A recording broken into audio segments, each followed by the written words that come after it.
Hello, ici Dorine, Et Cyril, des investisseurs sereins.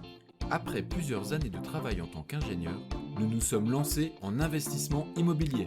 Après 5 années d'acquisition, nous étions devenus libres financièrement. Dans ce podcast, nous vous partageons les stratégies et les bonnes pratiques pour développer votre intelligence financière. Dans le but non seulement d'être plus riche sur le papier, mais avant tout pour devenir plus libre et plus heureux. Alors, ouvrez grand vos oreilles et préparez-vous à atteindre vos objectifs.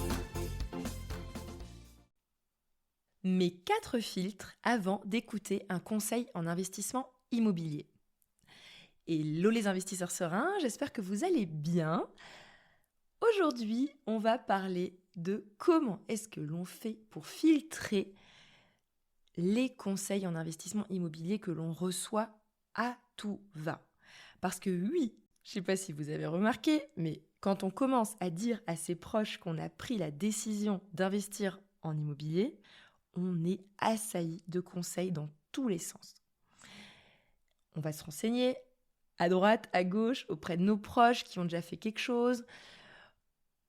On va également être tenté par prendre des rendez-vous avec des experts de leur domaine pour se rassurer sur, par exemple, la fiscalité, par rapport au montage juridique, par rapport également peut-être au secteur de recherche, la demande locative. On va se renseigner autour de nous.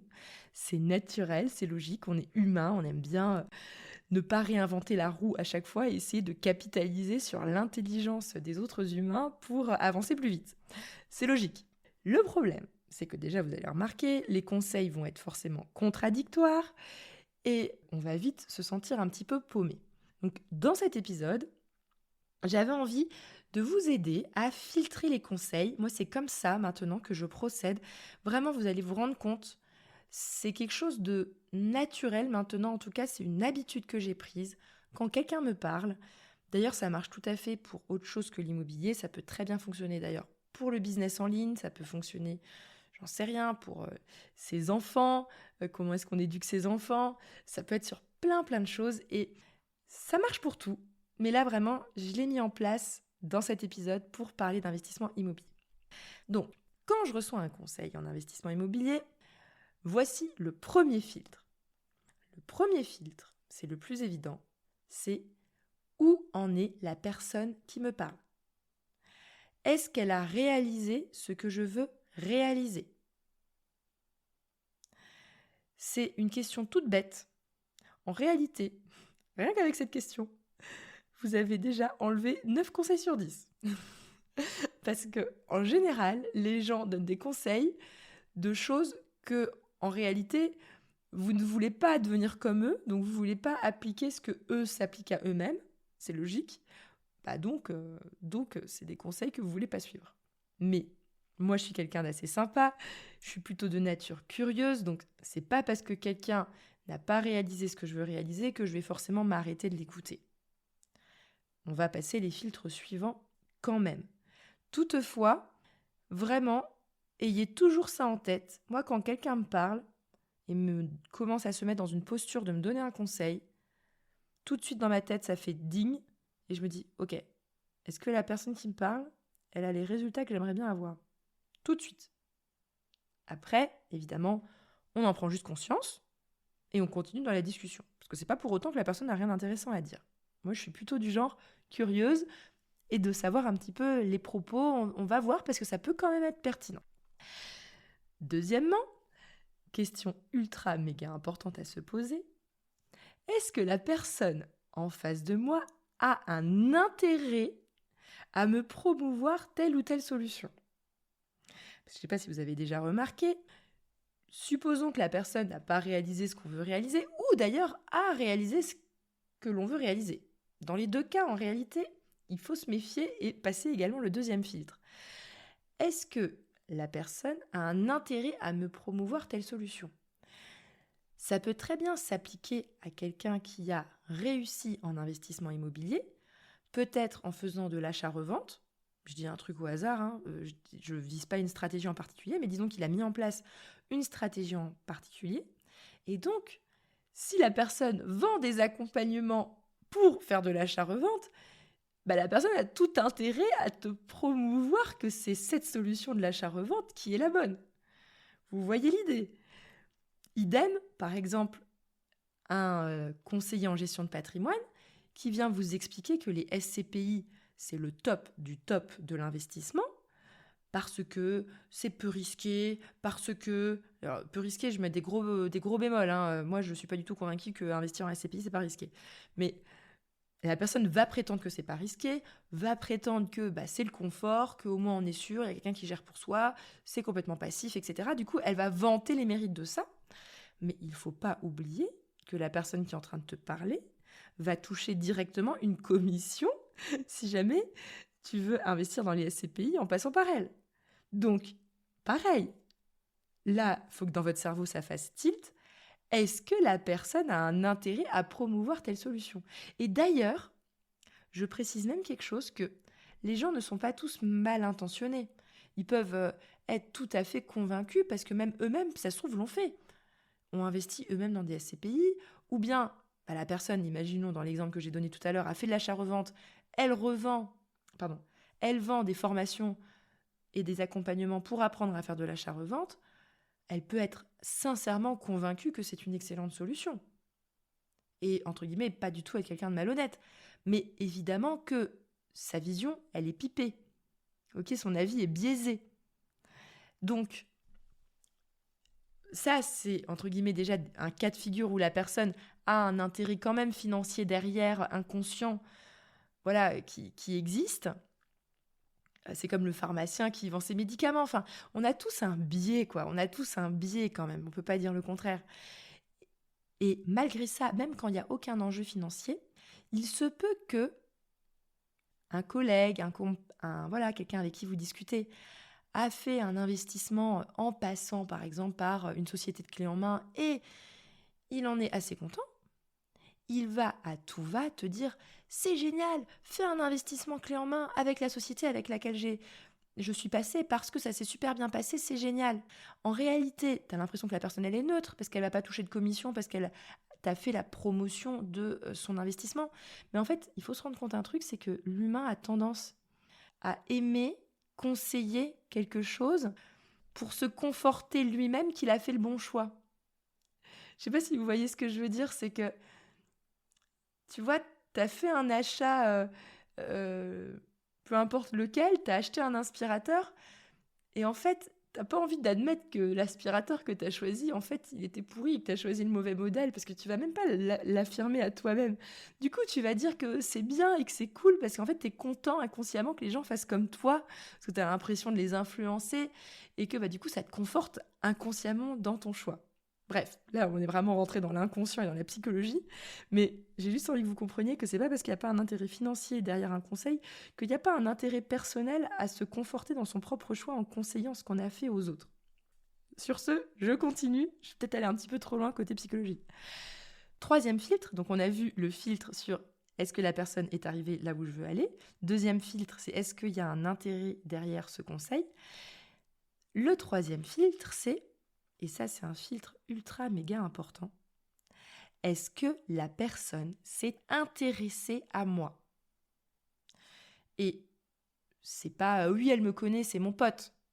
Oui, j'ai déjà parlé avec elle il y a quelque temps. Est-ce que vraiment, avant de donner ses conseils, est-ce qu'elle t'a posé suffisamment de questions pour bien connaître ta situation actuelle et vers où tu veux aller dans la vie? Si la personne ne s'est pas intéressée suffisamment à vous, concrètement, vous ne pouvez pas prendre en compte ces conseils comme des conseils personnalisés.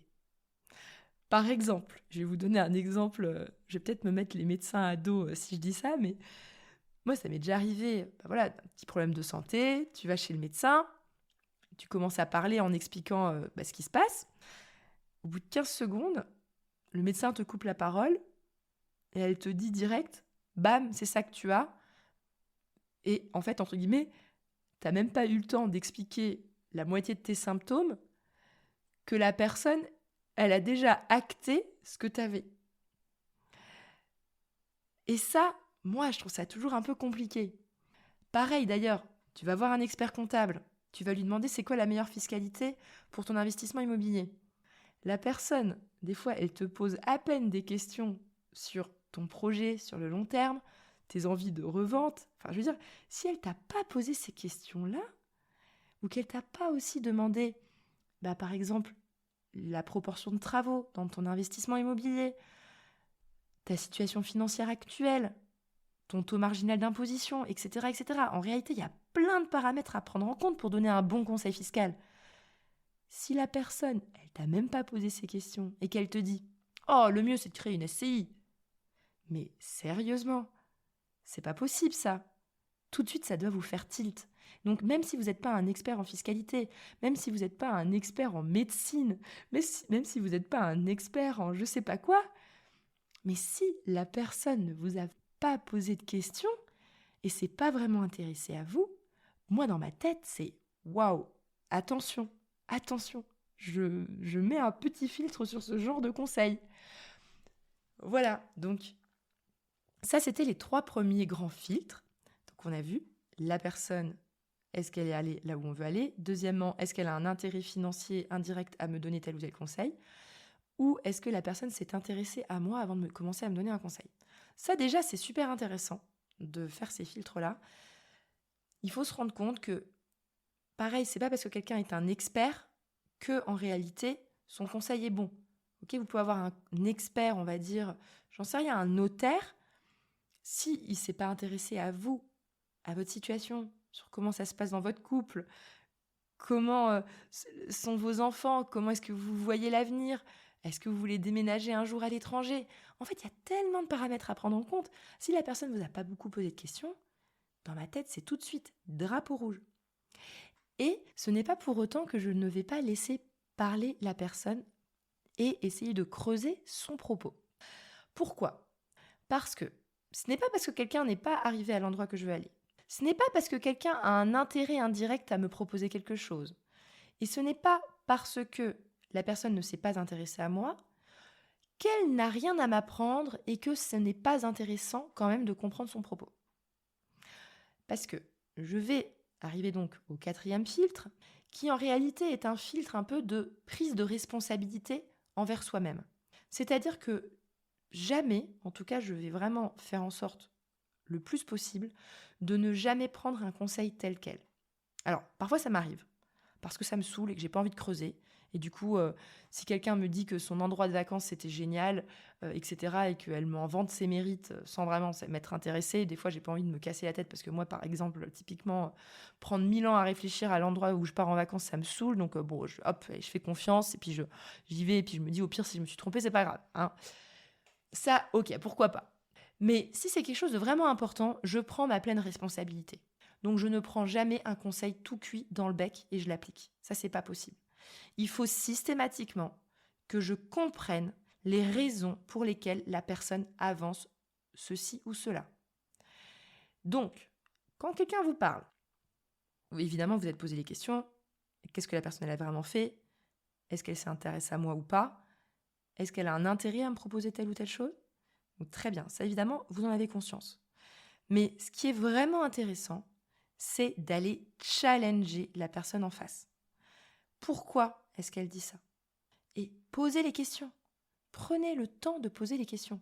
Vous allez voir, si la personne, ça la saoule qu'on vous pose des questions, plusieurs hypothèses. Soit ça la saoule parce que voilà, elle aime bien donner des conseils, mais elle aime pas se justifier quand elle donne des conseils. Soit ça peut être quelqu'un qui, en réalité, c'est pas vraiment pourquoi il donne ce conseil. Tu vois, mais pourquoi est-ce que vous me conseillez de créer une SCI? Oh, parce que c'est mieux. Parce que c'est mieux, parce que vous êtes plus protégé. Ou parce que c'est mieux pour quand on est associé. Oui, mais ok, mais pourquoi? Pourquoi, concrètement? Quel scénario?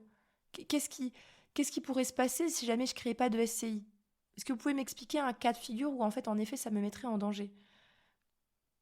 Et en fait, si jamais la personne elle a la patience de vous répondre et de vous expliquer, vous allez apprendre des choses. Si jamais elle vous donne un conseil, entre guillemets, tout fait, en mode « Oh, c'est comme ça, vous savez, j'ai l'habitude », en gros, t'as pas justifié ton propos. Ton propos n'est pas justifié, donc en fait, en réalité, est-ce que t'es pas en train de me répéter comme un perroquet des choses que tu répètes à tout le monde, alors qu'en fait, tu remets même plus en question ce que tu es en train de dire, Est-ce que c'est vraiment justifié? Donc, vraiment, ce dernier filtre, c'est de prendre sa propre responsabilité et de se dire que, de toute façon, même si c'est une personne qui est allée où vous voulez aller, même si c'est une personne qui n'a pas de réel intérêt à me promouvoir telle ou telle chose, et on va dire que je fais confiance en en sa neutralité. Et même si c'est quelqu'un qui s'est intéressé à moi, et ben même si tout ça c'est respecté, je prends la responsabilité de m'assurer que j'ai bien compris son propos, compris l'argumentation, et donc on va dire que j'ai intégré un nouveau savoir grâce à elle, et c'est grâce à ce savoir nouveau, que je peux d'ailleurs potentiellement aller revérifier à côté, que je vais prendre mes décisions pour la suite. Voilà, c'était un épisode assez dense, mais je pense qu'il est super important. D'ailleurs, ça vaut tout autant pour les conseils que je vous donne sur ce podcast. Posez-vous la question, est-ce que ma situation vous plaît ou pas? Est-ce que vous pensez que j'ai un intérêt à promouvoir telle ou telle solution? Est-ce que je m'intéresse à vous? Alors ça, c'est sûr, sur le podcast, je ne m'intéresse pas à vous dans le sens où je ne peux pas vous poser de questions et c'est pas personnalisé. Donc, c'est des conseils non personnalisés que je vous donne sur le podcast. Donc, pareil, posez-vous vraiment la question si c'est adapté à votre situation à chaque fois que je vous dis quelque chose. Et évidemment, quand je dis quelque chose, essayez de comprendre si je justifie bien ce que je dis. Ok? Et si jamais il y a quelque chose qui vous intéresse, vous interpelle, allez vérifier par vous-même ce que je dis. C'est la base en fait. Faites ça systématiquement. Ok? Voilà, sur ce, je vous souhaite à tous une excellente journée et à bientôt!